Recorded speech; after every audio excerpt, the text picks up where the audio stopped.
I must say, the one country that has studied the collapse of the Soviet Union more carefully than any country in the world is China, because China knows that the dream of the United States is to make China the second Soviet Union that collapses. So how does China prevent a collapse?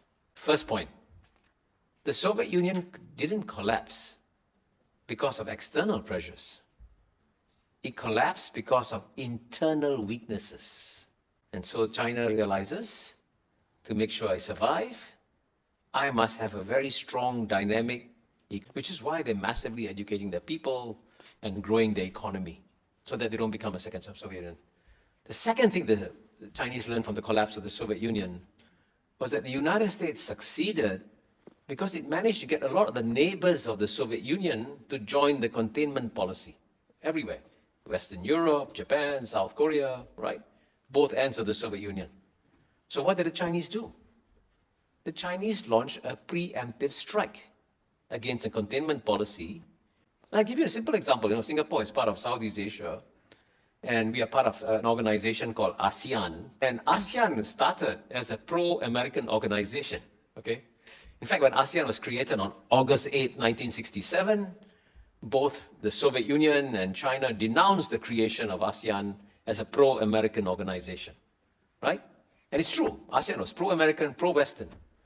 And what was stunning was that even though ASEAN was pro-American, pro-Western, and we had longer dialogues with United States, European Union, Australia, Japan, everybody, none of our Western friends proposed a free trade agreement to ASEAN. The first country to propose a free trade agreement to ASEAN was China in 2001. And the impact of that China-ASEAN agreement was phenomenal.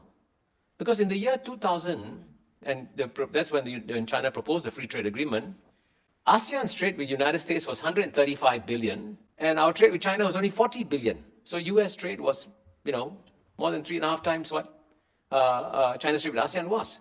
But as a result of the free trade agreement, by 2022, even though ASEAN's trade with the United States has gone from 135 to 450, 500 billion, an increase of over 3 times, China's trade with ASEAN went from 40 billion to $975 billion, almost $1 trillion. The world's largest trading relationship in 2022.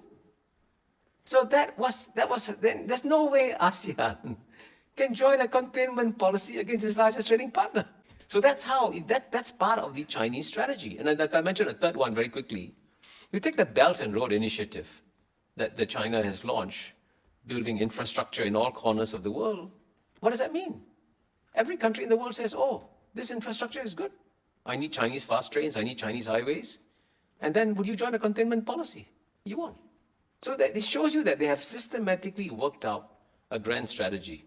But at the same time, I can tell you that the Chinese also have a lot of respect for the United States. They understand that the United States as a power is a remarkable power. And so their challenge is, even with all this strategy, they cannot underestimate what the United States can eventually do.